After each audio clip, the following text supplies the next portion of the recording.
Le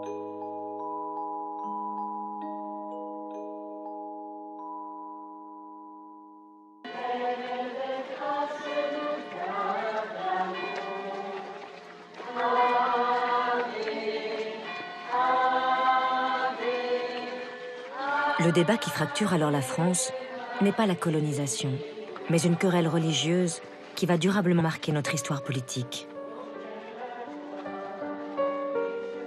La République a décidé que le temps était venu de se séparer de l'Église catholique.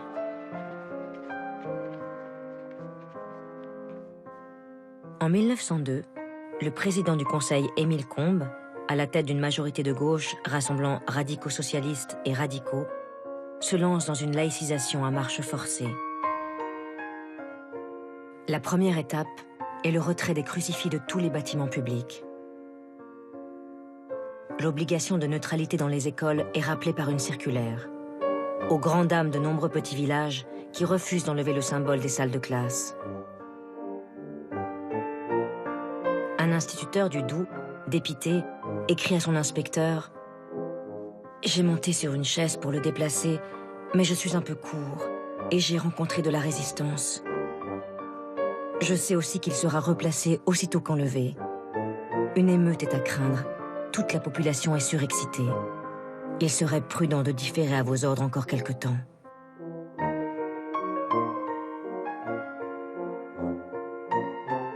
Après les écoles, ce seront les hôpitaux. Et les tribunaux où des juges démissionneront, des témoins refuseront de prêter serment sans la présence de la croix. Enlever les crucifix des lieux publics est une décision inacceptable pour la hiérarchie catholique, qui en représailles lance un appel, comme le fait l'évêque de Valence dans une lettre pastorale. Que tous les chrétiens arborent la croix dans leur demeure et la portent avec un saint orgueil et ostensiblement sur leur poitrine. Le signe religieux que l'on porte à nouveau de manière ostentatoire devient un symbole politique.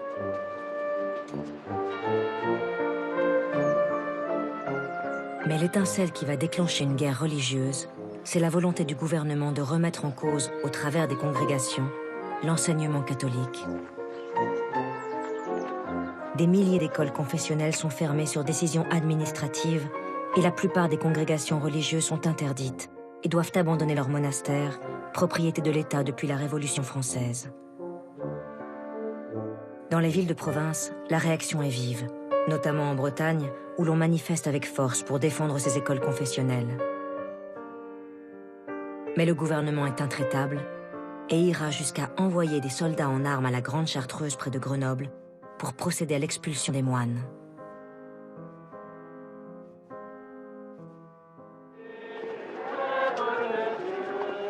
La société française est désormais déchirée par la question religieuse.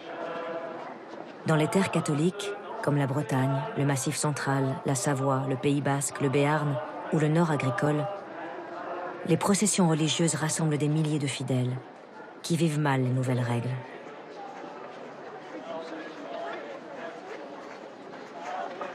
À Orléans ou à Compiègne, on fait même revivre la figure de la pieuse et héroïque Jeanne d'Arc, pour le plus grand bonheur de Maurice Barrès, la figure de proue littéraire et politique de cette droite nationaliste qui se veut résistante au changement de paradigme.